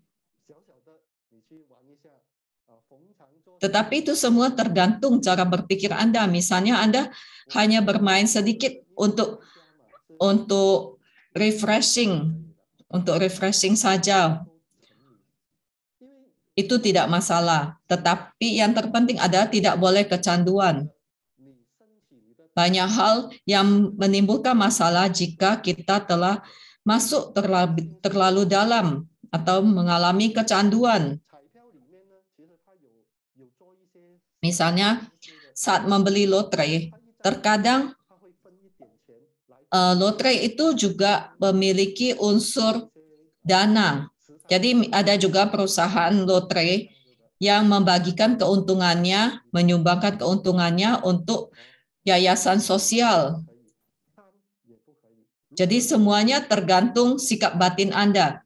Jika Anda membeli lotre, tetapi tidak melekatinya, tidak kecanduan, tidak masalah.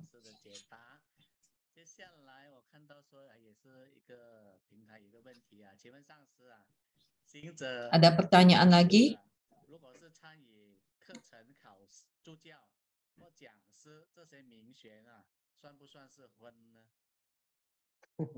Untuk siswa Buddha yang mencintai reputasi, jika untuk para siswa Cemfocong yang menjalani ujian, menginginkan kelulusan ujian Cucia atau Pandita Dharmaduta dan Pandita Loka Palasraya, apakah ini juga namanya non-vegetarian atau namanya menginginkan reputasi?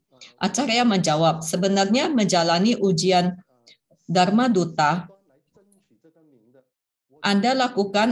tetap Anda lakukan dengan segala upaya untuk mendapatkan nilai terbaik. Tentu saja upayanya lakukan dengan benar. Jadi tujuannya adalah untuk mendapatkan nilai yang bagus dan ini semua untuk kesuksesan ujian kita.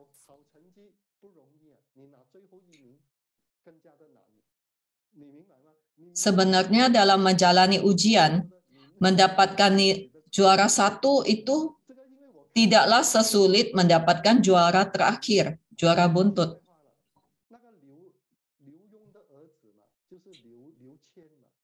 Saya pernah membaca seseorang yang bernama Liu Chen berimigrasi ke Amerika. Ia sangat malas sekolah. Ayahnya pun berkata, baiklah, jika kamu bisa mendapatkan juara terakhir, maka saya akan membiarkan Anda melakukan apapun yang Anda inginkan. Jadi Liu Chen ini pun berupaya untuk mendapatkan juara terakhir, tetapi tetap tidak berhasil. Karena kalah taruhan dengan ayahnya, maka ia pun menjalani studinya dengan baik.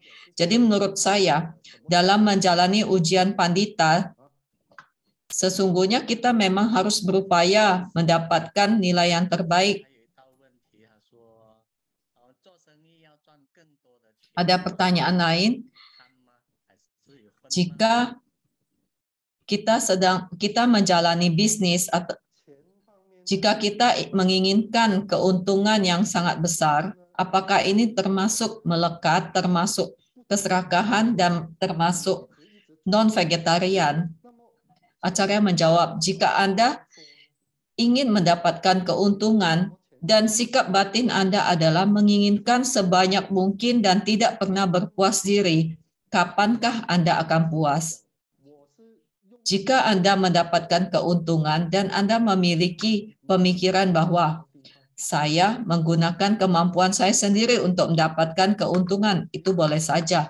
Tetapi perlu ditanyakan juga, akan Anda kemanakan keuntungan Anda itu? Jika Anda memiliki tuntutan yang sangat tinggi terhadap keuntungan dan tidak pernah puas diri, itulah yang tidak baik.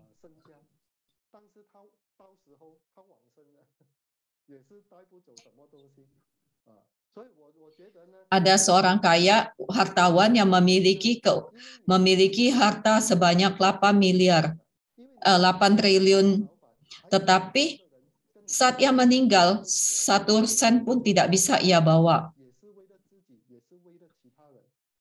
Jadi apa gunanya semua keuntungan Anda itu? Jika Anda sebagai seorang pimpinan, pemilik usaha, Anda berusaha mendapatkan keuntungan untuk membantu karyawan Anda, memberikan gaji yang lebih baik, dan juga menyisihkan keuntungan Anda untuk membantu masyarakat melakukan aksi sosial, itu hal yang baik. Jadi seperti yang saya pernah ceritakan, Roosevelt saat ditanya tentang hidupnya, dia menggambarkan dalam 3 kata, yaitu sang zizhen. Sang yaitu atas, naik, yaitu prinsip hidupnya harus berupaya menjadi lebih baik. Yang kedua, ci atau berhenti, yaitu sampai satu titik Anda harus paham kapan harus berhenti. Contohnya saat Anda menjalani usaha, saat telah mendapatkan keuntungan yang banyak, Anda harus paham bagaimana menggunakan uang itu. Disitulah baru ada kegunaan. Kalimat ini yaitu mendapatkan keuntungan, mendapatkan uang, harus paham bagaimana menggunakan uang, barulah memiliki makna. Ini adalah kata yang diucapkan oleh Lee Ka-sing, hartawan dari Hong Kong. Lalu prinsip Roosevelt yang ketiga adalah chen atau lurus, yaitu dalam hidup harus menjalani hidup dengan lurus, sikap batin yang baik, senantiasa menjadi orang yang lurus, yaitu prinsip hidup dia sang, naik, shi, berhenti, dan cheng atau lurus. Itu sangat bagus sekali. Jika Anda mencari keuntungan demi nama baik dan reputasi Anda sendiri, berarti ini juga termasuk keserakahan. Tetapi jika Anda mencari keuntungan dan Anda paham bagaimana menggunakannya untuk melakukan aksi sosial, berdana, berarti ini memiliki makna. Ini adalah hal yang baik. Pertanyaan selanjutnya.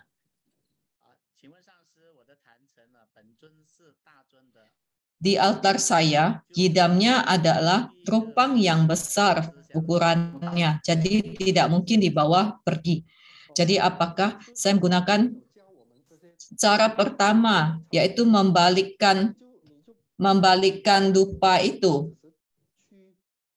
Acarya menjawab, Mahaguru tidak pernah mengajarkan metode itu.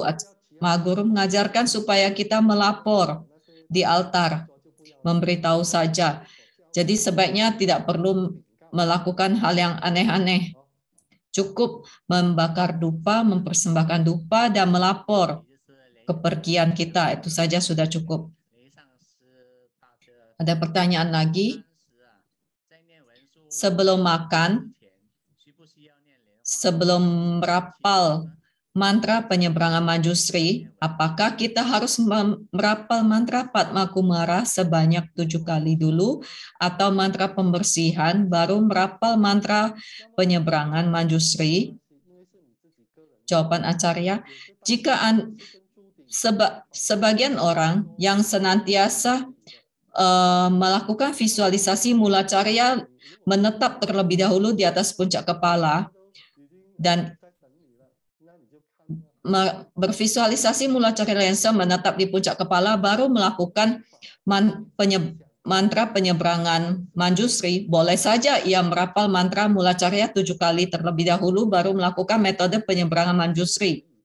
Itu boleh saja. Tetapi jika makan bersama orang banyak dan Anda sedang ditunggu untuk menyantap bersama-sama, Anda harus pikirkan juga, jangan sampai orang lain menunggu Anda terlalu lama. Jadi itu terserah keputusan masing-masing. Jika ingin bervisualisasi terlebih dahulu, mula carya menetap di atas puncak kepala kita, japalah mantra mula carya sebanyak 7 kali dulu. Pertanyaan selanjutnya, apakah boleh bervisualisasi para Buddha Bodhisattva dari altar mandala kita ikut menyertai kita bepergian? Acarya menjawab, Mahaguru pernah mengajarkan, jika Anda melapor di altar mandala bahwa Anda akan bepergian, saat Anda berada di hotel di luar kota, Anda boleh bervisualisasi para Buddha Bodhisattva di altar mandala Anda menampakkan dirinya di angkasa di depan Anda. Jadi altar Anda muncul sosoknya di angkasa di depan Anda. Barulah Anda bersadana. Coba kita lihat apakah masih ada pertanyaan.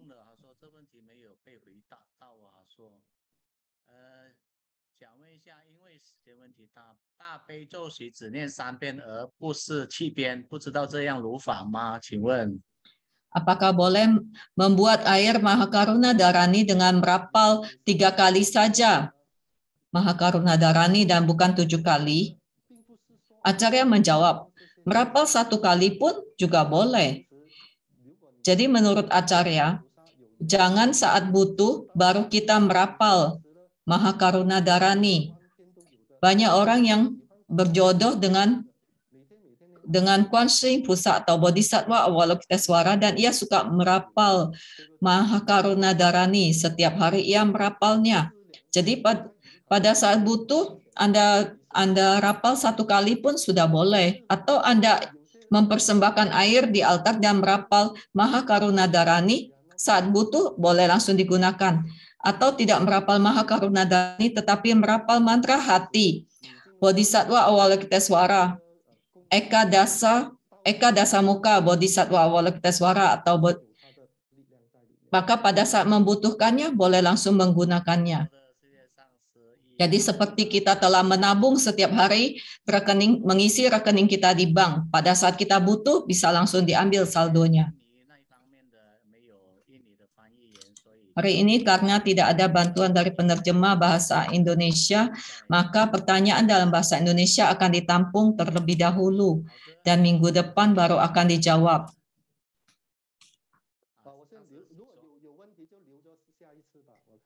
Jika masih ada pertanyaan, boleh menuliskannya di kolom chat dan akan dijawab minggu depan karena waktunya sudah cukup malam. Marilah kita mengundang Acarya Sulian'i untuk berpamitan dengan peserta. Marilah kita beranjali menghaturkan terima kasih dan sembah syukur kepada Mulacarya Linshan dan para silsilah Changfo Chung, para Buddha Bodhisattva yang telah memberkati acara kelas kita berlangsung dengan lancar dan manggala. Terima kasih kepada Ketua TBF Acarya Kau Chengchu, Denhua Chengchu Sangse, kepada Ketua Divisi Pendidikan Acarya Sulian He, kepada Ketua Divisi Humas Acarya Sulian Jia, kepada Acarya Sulian Fei, kepada para Acarya Dharma Carya, Pandita Dharma Duta, Pandita Lokapala Seraya, kepada pembawa acarya, Pandita Kuonan, kepada para penerjemah dan para peserta sekalian. Terima kasih semuanya. Kepada semua umat yang mengikuti kelas ini di Zoom, Facebook, dan juga YouTube. Terima kasih, selamat malam.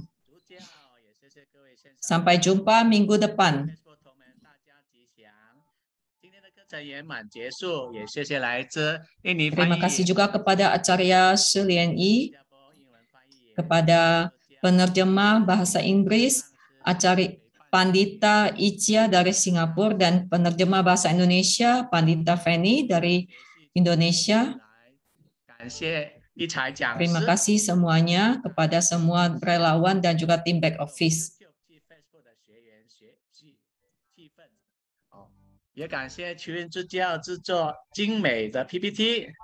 Terima kasih kepada Pandita Chu Yin yang telah menyiapkan PowerPoint yang menarik, dan Pandita Lien yang telah membawakan acara kuis. Terima kasih kepada semua yang telah membantu kesuksesan kelas ini. Minggu depan kita jumpa di waktu yang sama. Amitabha, Kan'en Sangse. 上师，再见，谢谢莲花上师，再见，郭南，再见。谢谢赵明师姐，谢谢大家，拜拜。谢谢阿弥陀各位佛。感恩。